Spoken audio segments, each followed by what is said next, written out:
Magandang araw mga kabayan. Nagbabalik po muli ang inyong lingkod upang magbigay sa inyo ng mga bago at nagbabagang mga balita. Malaking gulo ito. Kuting ng Norte, inangkin ang mga achievement ni former President Rodrigo Roa Duterte. Nambudol na nga, nagnakaw pa. Grabe, nakakahiya ka kuting. Ano yan, para lang may masabi na mayroon kang ginawa. Sobrang kapal na talaga ng pagmumukha mo. Kung sana hindi ka nagpapaandar sa asawa mong ahas na si Liza Smags, maganda sana ang iyong pamamahala sa administrasyon mo. Wala eh, kuting ka eh. Hello Kitty na mambubudol na magnanakaw ng achievement ng iba. Sobra kang nakakahiya. Para sa buong impormasyon, panoorin ang buong video. At kung bago ka pa lamang sa aking channel, huwag kakalimutan mag-subscribe, pindutin ang notification bell at piliin ang all upang laging maging updated sa mga bago at nagbabagang mga balita. Ang isyong ito ay naging usap-usapin din sa social media. Merong isang netizen na nagsabi, minsan na nga lang magsalita, puro kasinungalingan pa, nakakawalang pag-asang Pinas sa pamumuno nito. Kawawa pamilya ko at bayan ko dyan. Sabi din ng isang netizen, that's so embarrassing to grab achievements from the old administration. This shows he hasn't done nothing since he took office kasi busy silang sinisiraan si VP Inday, shame on them. Sabi din ng isang netizen, diyan siya magaling sa pangbubudol. Nangaagaw ng accomplishment ng iba, ayaw magpagod para sa magkaroon ng sariling accomplishment. Gustong magpabango na huli na ang lahat.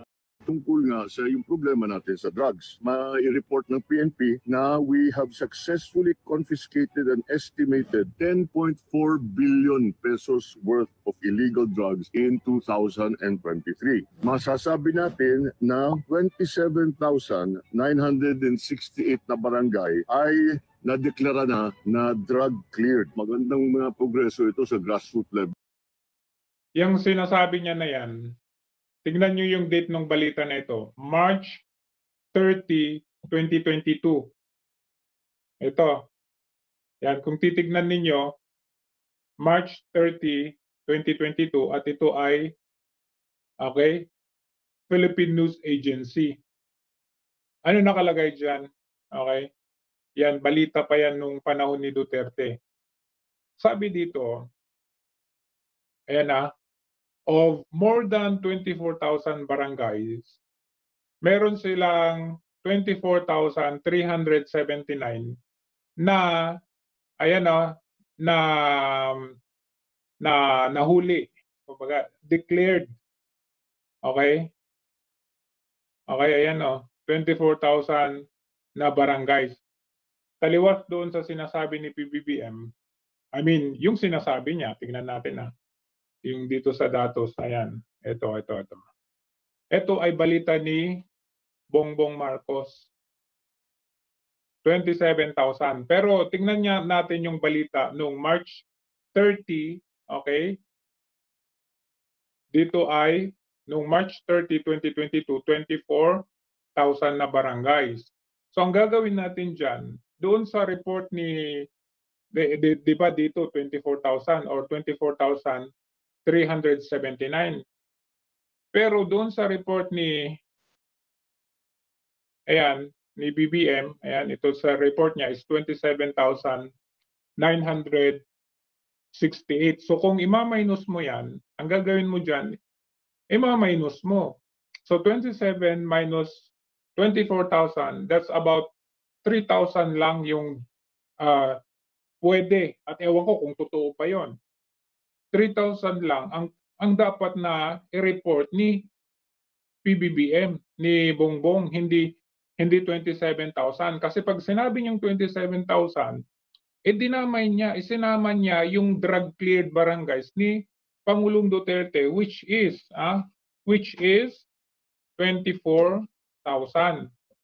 Ayan you can see that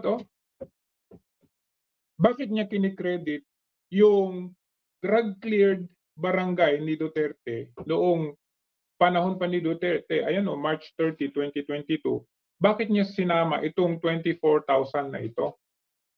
So kung 24,000 plus 3,000, ayan na, plus 3,000 is 27,968. So dapat ang report niya, uulitin ko, ang dapat na i-report ni BBM dito is 3,000 drug-cleared barangays under his term, under his first year. O, di ba? So anong tawag dyan? Nag-credit grab siya. Di ba? Malinaw yun. Ganun ang ginawa niya. Tapos, sabi niya dito, ayan na, even as we go further, sabi niya dito, merong 74 established inpatient treatment and rehab of facilities. Ayan, sabi niya 74, tandaan nyo yan, 74. Report ni BBM to. Pero pag pupuntahan natin ulit, yung balita noong panahon pa ni Duterte. Ang balita naman na ito is June 24.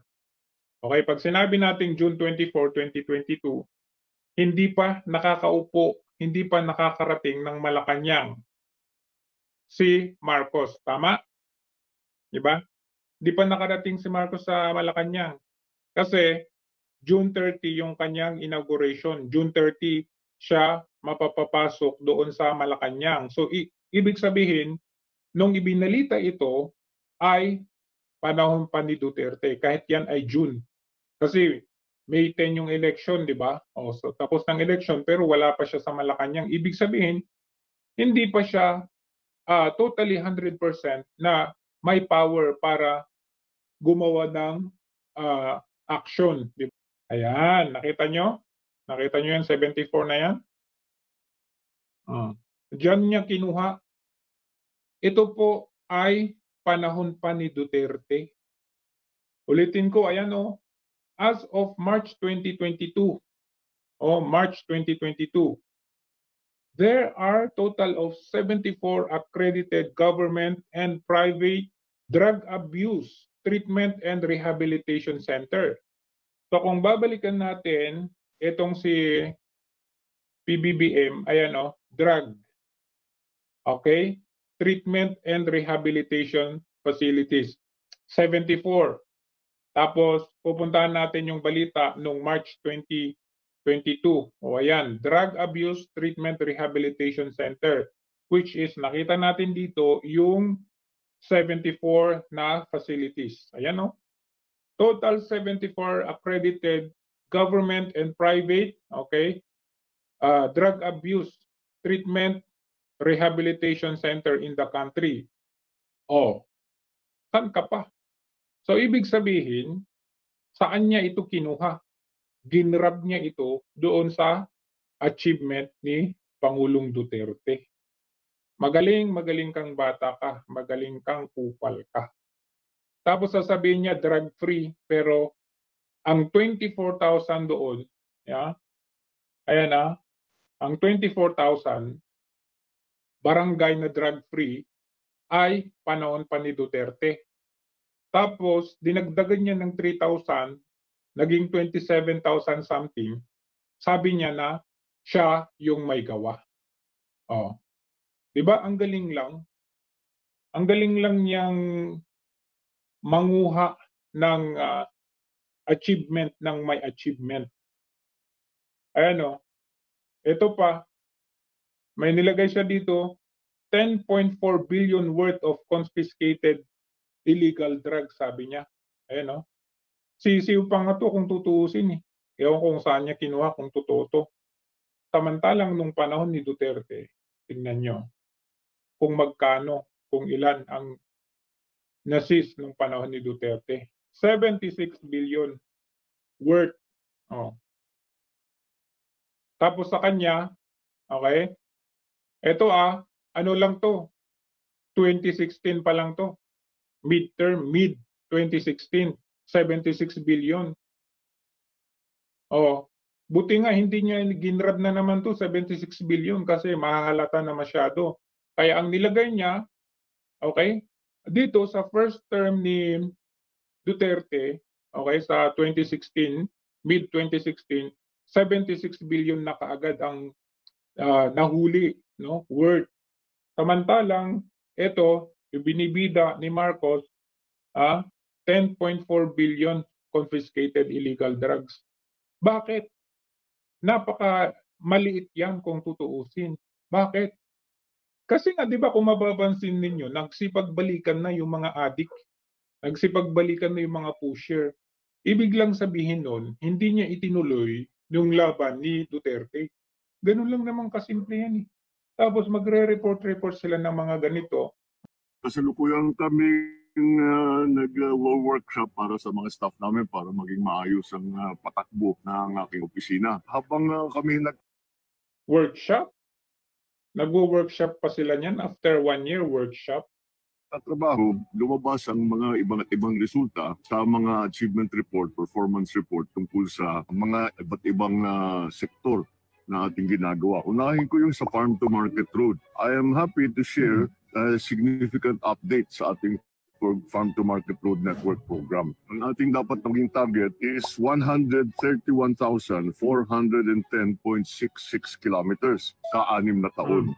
Maaari ko na mai-report na 51% of that nabuo na natin. We have built Oh, wow. 67,000 Okay. Kita ninyo ang kasinungalingan niya? 51% na daw. 300 At meron na daw 67 kilometers, 67,320 kilometers. 28.92 kilometers. Katumbas nito na paratang pabalik-balik mula Apari hanggang Hulo ng 32 times. Kaya't mahaba-haba. Wow. Pero tignan ninyo PBBM completes 51% of government's Farm to Market Road Network Program. Ibig sabihin, merong 67,000 kilometers na nagawa na. Alright? Pero, ito, kung babasahin niyo, based on combined data of all Farm to Market Road Implementing Agencies, ito galing sa website ng Pangulo. Previous administrations, sabi, were able to build 67,255. Ano yung ibinalita niya? Ano yung ibinalita niya? Balikan natin. Ano yung sinabi niya? Maaari ko na mai-report na 51% of that nabuo na natin. We have built 67,000. Yan ang sinabi niya, 67,328 kilometers na daw ang natapos niya. Pero tignan natin ito. 67,000, sabi niya, 328. Anong tawag dito?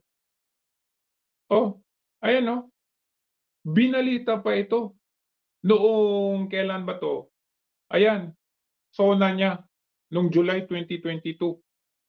Nung nag-SONA, binalita niya ito, which is, ang sinasabi dito is, base sa combined data of all Farm to Market Road Implementing Agencies ng previous administrations, merong 67,255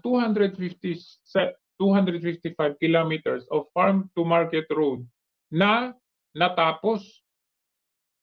Biruin ninyo, July 2022 ito nabanggit. Ibig sabihin, ito po ay sa gobyerno pa ni Duterte. Pero, ang ibinabalita niya, sabi niya, 51% na raw. 51% na may natapos na siya at 67,328 kilometers. Which, itong sinasabi niya na ito ay kay Duterte ito. So doon mo makikita, ano to? Akala mo nagbibigay siya ng information, nagbibigay siya ng update, pero yung binibigay niyang update, kiniklaim na sa kanya yun, hindi naman pala sa kanya. So isa itong malinaw na pambubudol. So ngayon, maniniwala pa ba tayo sa ganitong klase ng gobyerno? Ha? Kayo nang humusga. Kung pala, ang ginagawa nila sa mga nagko-correct ng mga ganitong misinformation ay sinusupil nila at gusto nilang kasuhan or gusto nilang patahimikin, hindi natin malalaman. And just like the same before, nung nalaman, nung inexpose ni SAS yung yung mga stock video doon sa tourism ad. Tapos dito ganun na naman. Kasi nung napanood ko 'to, ang reaction ko doon, without going further research, parang ang reaction ko, "We, ito ba yung achievement mo? Parang hindi ko naman naramdaman." Gano'n lang. Pero because of the deeper research ni SAS, nakita niya, naipalabas niya sa atin, naipamulat niya sa atin na itong ipinapalabas niya na achievement niya, itong taon na ito, kasi year-end di ba? Year-end report. Nire-report niya, I could say na ganito, 51% ang natapos. Yun pala, kung ire-research mo naman pala, ay hindi naman pala sa kanya yun. So bakit mo inire-report ito na parang year-end achievement mo ito na hindi naman pala sa'yo? Biruin mo, isa kang pangulo. Tapos, ang ginagawa mo, kiniklaim mo yung nagawa na nangyari na before. Just to impress the people, just to parang showboat na ito yung ginawa ko sa taong ito, pero ang katotohanan, wala ka naman talagang ginawa kundi bumiyahe ng bumiyahe. 'Di ba isang malinaw na pang-uuto at panggagago lang sa taong bayan? Sasabihin niya, kaya nga nagtataka ako, eh. Dapat nga yung datos niya dito doon sa 67 drug cleared na drug free, tama ba yun? Yung sa hindi, ilan ba yun? Yung drug free? Balikan nga natin yung sa 27,000 barangay drug free. Dapat nga ang gagawin niya, ang ire-report niya doon, kasi 24,000 nung panahon ni Duterte, 'di ba? Dapat ang report niya baka 15,000 drug free. Ibig sabihin, yung 24 ni Duterte nabawasan, naging 15,000 barangays ang drug free. Ibig sabihin, because weak ka, mahina kang klaseng pangulo, nilalang, naging maluwag ka, bumalik na yung mga addict, bumalik na yung mga pushers. So, anong ginawa niya? Instead na 24,000 drug free, kinuha niya yung kay Duterte, dinagdagan niya ng 3,000, sinabi niya 27,000 na daw yung barangay na drug free. Out of ilan? 42,000 barangays. 'Di ba? Isa itong malaking kasinungalingan magmula sa isang presidente. Paano na tayo maniniwala niyan ngayon? In fact, kahit nga wala itong research na ito, hindi ako maniniwala kasi hindi ko naman ramdam. Ang nararamdaman ko, bumalik na yung mga addict, bumalik na yung mga pushers. Ang nararamdaman ko, nagsitaasan yung mga bilihin. Oo, part na yan. Lahat ng buong mundo nagsitaasan. Pero kita mo, tumaas ang presyo, pero yung sahod hindi tumaas. Ganun pa rin at bumababa. So hindi siya proportion, hindi siya magkatugma. Ano pa? Yung karahasan. Sinasabi yung peace and order daw. Okay, naging tahimik na daw. Pero kabaliktaran. Ang gulo na. Ang daming patayan. Mga journalist, meron pa yung news anchor, harap-harapan, binaril sa kanyang istasyon. Yung justice natin, yung justice natin, injustice. So, wala. Isa itong malinaw na panggagago lang sa taong bayan. Yun lang ang nakikita ko dito. And yung sinasabi nila na bakit kayo ganyan? Bakit kayo laging namumuna sa gobyerno? Nakakatawa nga, eh. Dahil ang mga ganitong detalyado na ito, sobrang napakaaktibo nitong mga mainstream media nung panahon ni Duterte. Yung isang katiting lang na issue ay isang katiting na bagay, ginagawang issue ng mga media, ang nakapagtataka, bakit ngayon? Eto na, may research na, meron na tayong pinapakitang ebidensya, yung stock footage, pero pinagtatanggol pa nila, okey? Jina-justify pa nitong mga mainstream media na maiingay nung panahon ni Duterte. So dun mo makikita, na talagang nagsanib puwersa na yung mga yung nagsasabing check and balancer daw sila nung panahon ni Duterte, pero ngayon magkakasama na sila diyan sa mga entourage. 'Pag aalis si Bongbong Marcos patungo sa mga bansa na pinupuntahan, kasama yung mga 'yan. Kasama sa entourage yung mga media na 'yan. Sama pa nila yung mga pamilya nila. Ngayon baliktad na, eh. Oh, 'di ba? Hmm. So, wala na tayong maasahan sa mga ganyan na pinaggagawa at ah, pangguguyo ng gobyernong ito. Mhm. So, yun lang ang ano ko dito, gusto ko lang mai-share sa inyo itong ginagawa nilang malaking kasinungalingan. Ito yung totoong misinformation, ito yung totoong fake news, okey? Imbento, kuwento, malinlang lang ang taong bayan. Eh, maalala niyo yung ni-report, binalita na, bumaba na ng ₱20 yung isang kilong bigas doon sa Cebu. Tapos ilang araw lang yun. Pagkatapos nun, wala na. So, isa yang mga panggagago lang, panluloko sa taong bayan. Pinapaasa lang yung taong bayan. Tapos ngayon dito naman sa Tsa-Tsa, anong ginagawa nila? Ah, Lolokohin yung taong bayan sa ayuda. Yun pala para makuha lang yung boto ng taong bayan. Oh, kaya wala na tayong maasa. We are hoping for change, okay? We want to give a chance, pero paano tayo makapagbigay ng tsansa kung lantaran naman tayong ginagago, harap-harapan tayong ginagago, harap-harapan tayong, ah, ginagawan ng mga kuwento, kasinungalingan. Paano tayo magbibigay ng tsansa sa ganito? 1 year is enough, mahigit ng 1 year, magtu 2 years na.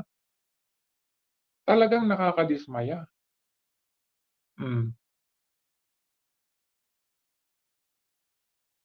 Sa napanood niyong video mga kabayan, ano naman po ang inyong mga opinyon?